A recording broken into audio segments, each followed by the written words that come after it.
Hey, I am going to show you really quickly kind of a quick workflow on how to get a worksheet onto the iPad so that a student can use it with the Apple Pencil and be able to zoom in on it and everything. So come on over and I'll show you what to do. So on this iPad we have Goodnotes. This is one of my favorite apps for this. You can see I've already put page 1 on, and I'm going to show you how to add another page. Actually, I'm going to back up just in case.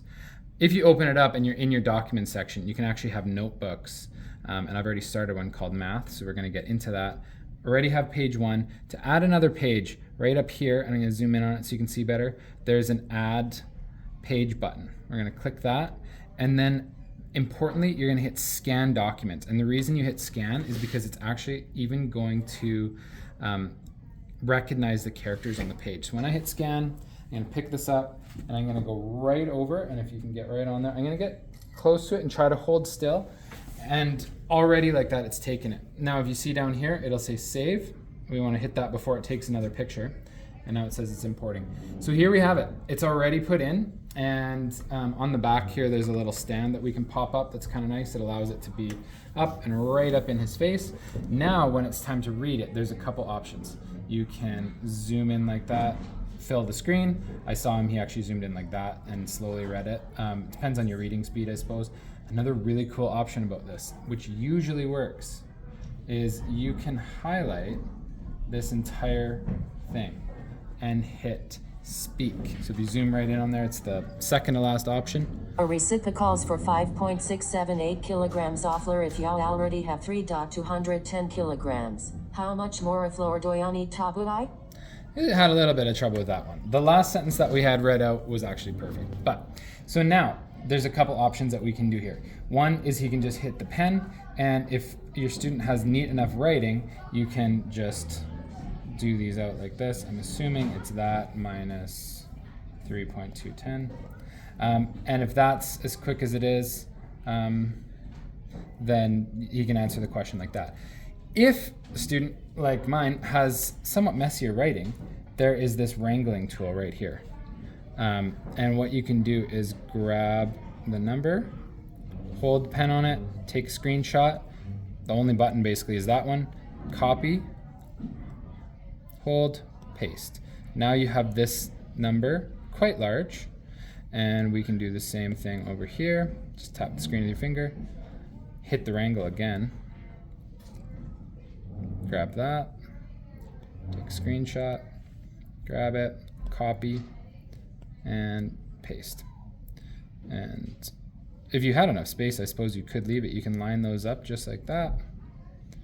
And now they can answer it like this. So they have a nice, neat version of it. Get quite big and can answer the question.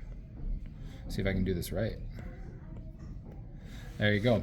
So that's kind of two different options for answering questions. I kind of like the copy and paste option there. And if they make a mistake, of course there's the eraser. You've got your different sizes. You can erase what you need to. Go back to the pen. You can get different colors.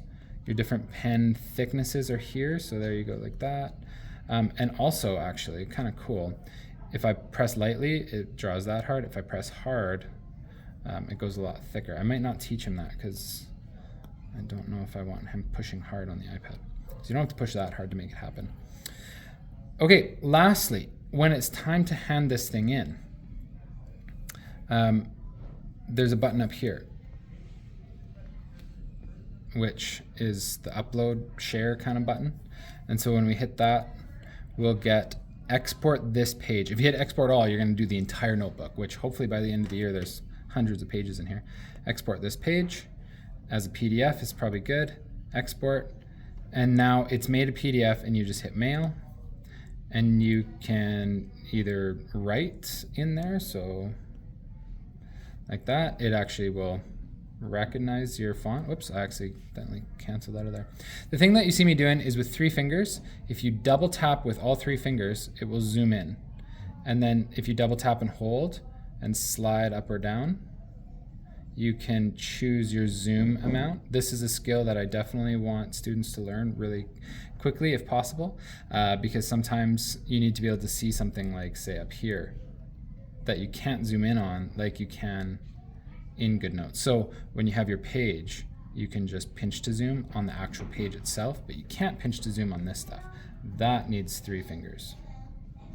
Oops. And then say you accidentally zoom here, but you want to move over, 3 fingers will also move the page around. And it'll jump if you, if you don't let your fingers off nice and slowly. Actually, it jumps a lot. So try to zoom in on what you need. I think that's pretty much it for this one. Thanks, and we'll probably do some more of these in the future.